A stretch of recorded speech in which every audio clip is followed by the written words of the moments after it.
Assalamualaikum warahmatullahi wabarakatuh. Kembali dengan Pak Iqlil. Di sini kita akan masuk ke soal TOEFL tipe ketiga, yakni reading. Ya, di dalam reading ada beberapa cara untuk menjawab soal tanpa tahu artinya secara keseluruhan, ataupun bahkan bisa menjawabnya secara cepat, hitungan detik begitu jika sudah terbiasa. Oke, semoga ini bermanfaat. Langsung kita masuk ke penjelasan dahulu, baru kita masuk ke praktiknya. Penjelasannya seperti ini. Jadi ada beberapa cara di sini.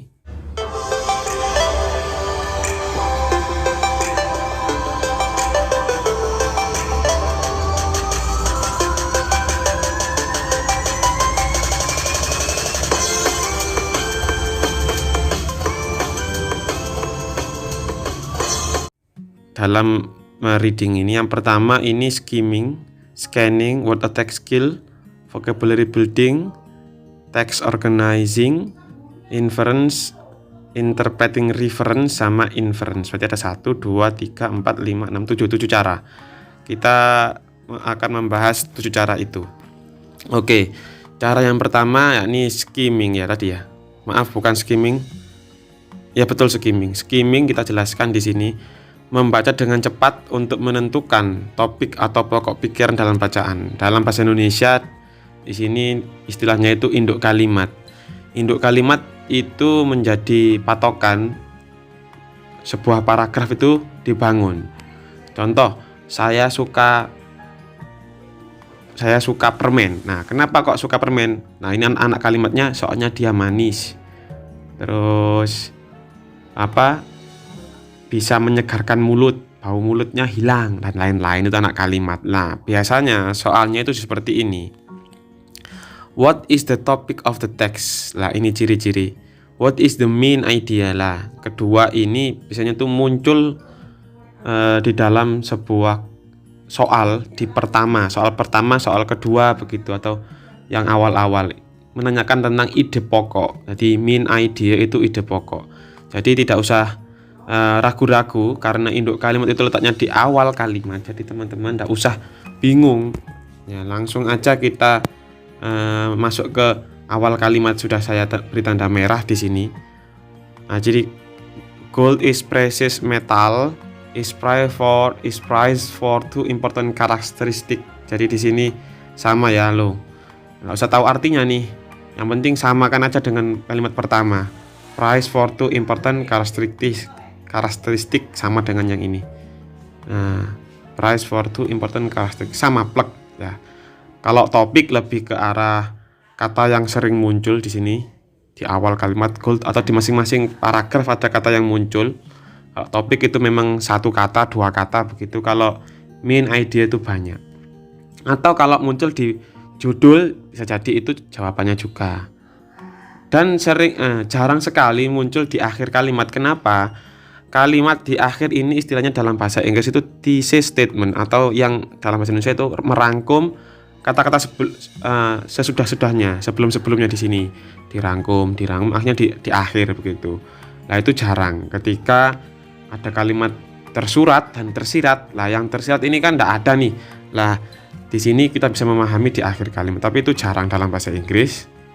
Jadi kita fokus ke kalimat pertama, atau kata yang sering muncul, atau ke judul. Ada 3 cara untuk menjawab ide pokok ini.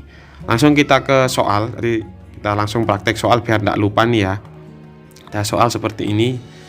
Nah, selalu seperti ini ya. Judulnya Corruption in India. Nah, di sini banyak sekali teksnya. Sama TOEFL seperti ini, memang TOEFL. Kita cari yang main idea lah. Di sini ketemu main idea. Ingat, seperti cara yang listening, kita harus membaca dahulu untuk menentukan kata kunci, keywordsnya. Contoh ya, A. Corruption practice appear in public. Nah, saya contohkan aja in public. B. Their inner is something else. Ya, mungkin ini something else gitu ya. Our leaders too are not less corrupt. Leaders not corrupt. Ya, not corrupt. Nexus between criminal and police. Oke, kita langsung ke paragraf pertama. Corruption can be seen everywhere. Ya, di mana-mana. It like cancer in public life. Lah, ini ketemu jawabannya ini public life. Tadi kayaknya Pak Iqlil membaca public life. Jadi jawabannya yaitu mana nih tadi? Nah, public ini ya. Nah, tidak ada polusi, tidak ada leaders gitu ya. Kenapa kok ini BCD? Ini juga salah semua ini. Kenapa? Karena anak kalimat itu lebih spesifik. Induk kalimat lebih umum. Jadi kalau ada soal main idea, jangan pilih yang spesifik, pilih yang paling umum. Jadi jawabannya itu ya, public life. Kita cari contoh lagi yang terkait ide pokok. Ya, di sini mungkin ini ada lagi nih, apa judulnya nih? History of the Statue of Liberty. Ya, terkait patung Liberty ini. Cari ide pokoknya mana?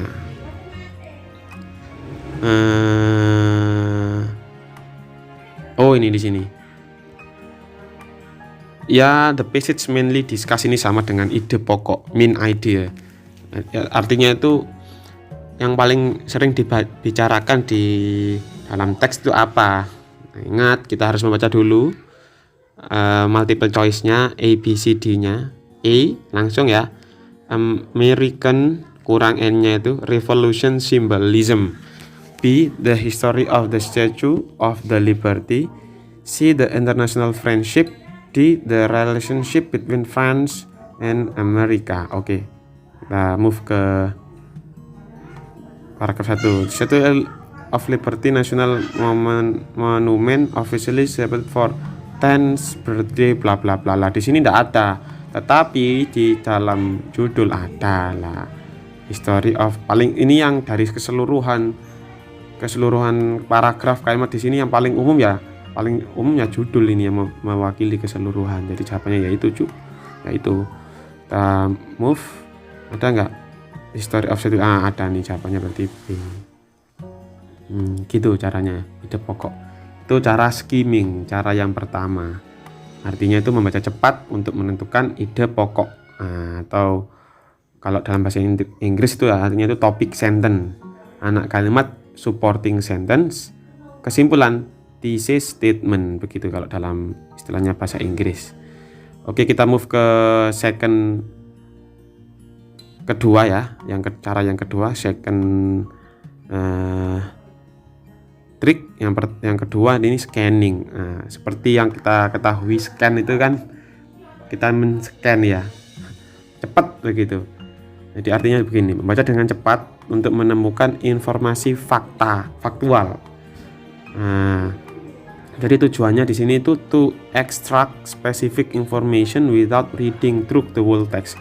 Jadi tidak usah membaca kalimat keseluruhan dari awal sampai akhir, terus baca soal, terus balik lagi ke teksnya, terus ke soal lagi lah. Itu memakan waktu. Jadi harus cepat menjawab soal TOEFL itu nggak boleh lebih dari 30 sampai 40 detik, itu nggak boleh. Lebih dari itu ketinggalan. Soalnya nanti bacanya panjang begitu. Ingat, syaratnya kita harus mengetahui di sini ya, who artinya apa, maksudnya artinya who itu apa, siapa gitu kan, what apa, how bagaimana, how much berapa banyak, how long berapa lama, where itu di mana, when, how much, how far, harus tahu. Ini basic skill. Kalau nggak tahu perintah kerjanya seperti listening itu dulu itu yang tipe kedua itu kita nggak akan kesulitan menjawab perintah soalnya ini apa nih. Langsung saja contoh soal. Di sini ada teks begitu ya, masih singkat, ini masih contoh. Nah, di sini misalkan kita lihat nomor 1. Who step a Tenton wagon? Kata perintahnya kan who, gitu ya. Berarti berhubungan dengan orang. Keywordsnya itu Tenton wagon. Kita cari Tenton wagon di kalimat di sini. Nah, di sini ada misalkan Tenton wagon. Nah, di sini kan. Nah, kita harus cari nama orang di sini. An old dari sini sampai park ini. Mana yang katanya orang? An old age pensioner managed to only a pram, making pram ini bukan nama orang ya, karena P-nya kecil. Kalau P-nya besar baru nama orang. Kalau kecil ya bukan nama orang. Kok nggak ada nama orang, Pak? Lah, kalau nggak ada nama orang, bisa profesi seperti teach, jadi teacher gitu ya. Terus apa lagi nih? Work bekerja, tadi worker pekerja, di orangnya nih kata kerja yang dikasih er jadi profesi. Nah di sini ada pensioner, jadi mungkin jawabannya di sekitar situ pokoknya. Nah ini kan an old age pensioner ya, begitu. Seterusnya contoh lagi nih, how old, berarti ini berhubungan dengan umur. Kata kuncinya Mrs. Norah Pedesto. Oke, kita cari Mrs. Norah Pedesto. Nah, di sini kan karena berhubungan dengan umur, kita cari umur lah. Di sini kan 83 years old. Begitu terus sampai teman-teman ini terbiasa menjawab tipe-tipe soal seperti ini. Kuncinya itu keterbiasaan juga nih. Karena ini membaca cepat, harus teliti begitu. Kita contohkan langsung ke contoh soal ya. Nah, di corruption in India. Oke. Lah, contoh seperti ini. The corruption mostly occurs in, nah kata kuncinya kan corruption di, terus kita juga harus membaca dikit-dikit ya, ABCD nya. Pertama public life, government, central government, state government, semuanya government yang beda itu A. Public life, kita langsung ke di sini. Nah cari nih government di situ. Nah di sini tapi ada public life, sudah ketemu public life. Governmentnya enggak ada. Lah ada tapi di sini state government, central government, bla bla bla, government office. Nah di sini itu mirip-mirip begini ya. Ini kok ada, ini kok ada, ini kok ada. Lah jawaban itu tidak mungkin semuanya benar. Berarti yang mirip-mirip begini berarti ini salah ya. Teman-teman enggak boleh jawab yang mirip-mirip ini, pasti ini salah. Jadi teman-teman itu jawab yang ini public life. Toh juga ketika pembuat soal itu membuat soal enggak boleh jam dari paragraf 1 langsung ke paragraf 2 begitu. Enggak boleh, jadi urut. Soal nomor 1 ya di paragraf 1, soal nomor 2 ya bawahnya lagi begitu. Jadi jawabannya itu public life. Oke, begitu teman-teman ya. Oke, kita contoh soal lagi biar tambah paham. Mana ya? Ini cari tipe soal yang spesifik information seperti ini. What? Nah, katanya awal-awalnya dikasih ada WH question 5W1H seperti ini. What? Ini kan berarti kan apa ya? Kata kuncinya police represent. Kita cari kata police represent ini. Tapi sebelum itu kita harus baca dulu dalam hati, atau bisa juga kalau latihan ini louder, lebih dikeraskan hatinya itu. Nah, jadi A, corruption, criminal and law. B, discipline, law and order. Power, criminals and bandit. Law, power and order. Oke. Kita cari ya police represent. Kita cari police represent. Mana nih police revision lah. Ini kan cepet-cepetan mencari nih, nggak usah diartikan, langsung aja dicari secara kayak scan begitu. Police represent. Nah ini ketemu. Tadi kan kita kan nggak nomor 3 ya, langsung ke bawah ya, makanya ini nggak urut paragrafnya jam. Tapi saya sudah ketemu nih, simbol represent, simbol of law, order and discipline. Law, order and discipline. Law, order and discipline. Kita cari nih nomor berapa nih lah. Law, order and discipline. Law, order and discipline ini salah, nggak ada ordernya. Law, order and discipline ini betul. Power, criminal salah. Ini juga salah. Jadi jawabannya B begitu. Tahu 4 tahu artinya. Nah, cepat-cepat nyari aja. Bisa jadi itu kata kuncinya itu diletakkan di sini, atau bisa jadi di multiple choice-nya. Itu kata soalnya police represent ini enggak ada, tapi ada dikasih sinonimnya. Represent itu simbol. Jadi tadi itu di atas itu simbol. Tapi multiple choice-nya tetap sama nih. Oke. Oke, lanjut lagi. Kita masuk ke soal 9 boleh ya. According, soalnya ada why-nya di sini. Kenapa ya? Ini sulit why ini jawabnya. Do police tend to be indulged in corruption practice? Kata kuncinya polisnya itu sama corruption practice ya. Polisi yang korupsi itu kenapa nih? Why gitu. Kalau saya analogikan begitu, pakai imajinasi begitu. 1. Low salary. B, kata kuncinya ini ya, family need. C, memiliki infinite power gitu ya. Karakteristik kita cari nih, polisi korupsi, why?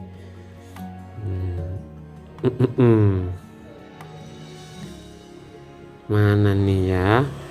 Tadi kan di sini ya. Tadi mana tadi jawabannya di sini? Tadi jawabannya kan law order tadi loh, di mana nih?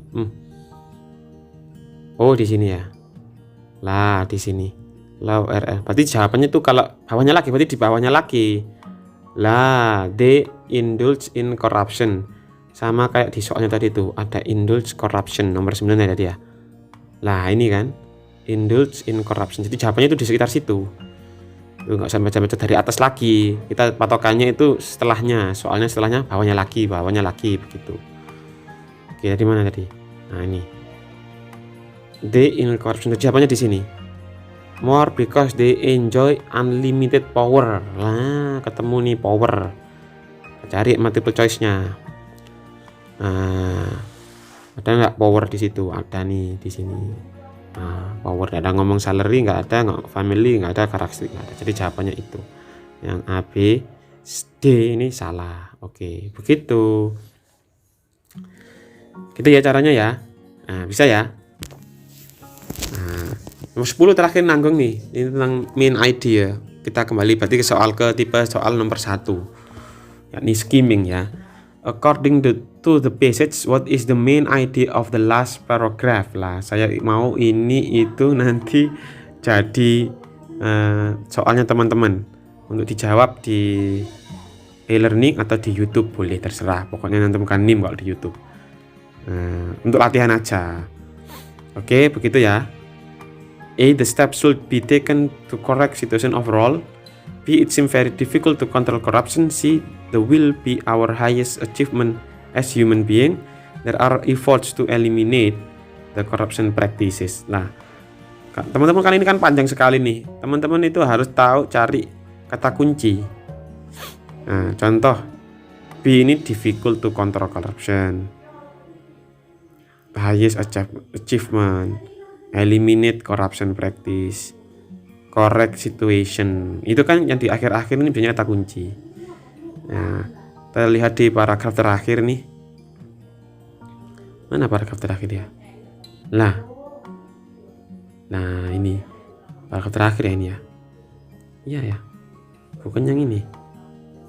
Oh, yang ini mungkin ya. Soalnya ini titik terus. Oh iya, titik terus kata huruf besar di awal. Jadi jawab yang terakhir itu ini. We can eliminate corruption if bla bla bla bla bla. We must have high bla bla bla bla bla.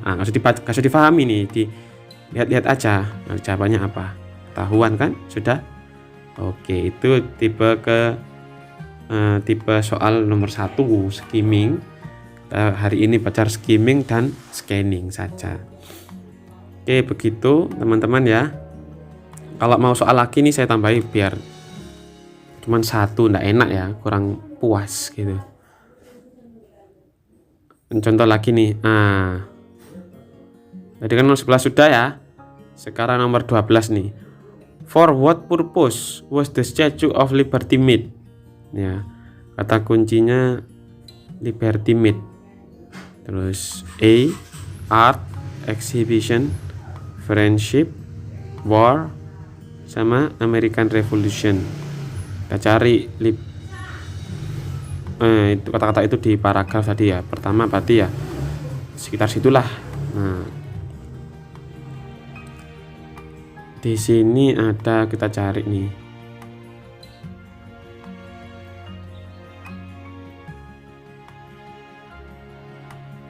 Nah, berarti ya di sini, sekitar di sini. Teman-teman nyarinya di sini. The Statue of Liberty saya bacakan ya. National Monument officially celebrated her 100th birthday on October 28, 1986. The people of France gave the Statue of the People of the United States over 100 years ago in recognition of the friendship established during the American Revolution. Over the years, the Statue of Liberty symbol has grown, including freedom, democracy, as well as the international friendship. Nah, mungkin di situ ya yang perlu digarisbawahi menurutnya Pak Iqlil nih. Ini friendship nih tadi ya, American Revolution gitu ya. Ngomongkan art, itu enggak? Nah, terus ngomongin apa nih? Friendship ada nih, war, American Revolution. Nah, ada antara friendship sama American Revolution. Nah, tapi kata kunci soalnya kan ini terkait the purpose of the Statue of Liberty made. Untuk revolusi Amerika apa terkait friendship? Nah, dilihat ya. Di situ jawabannya.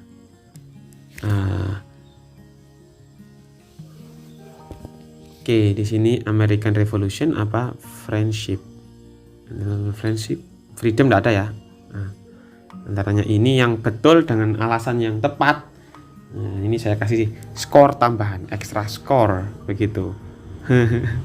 Oke, begitu teman-teman ya, itu sudah cukup, terlalu lama nih.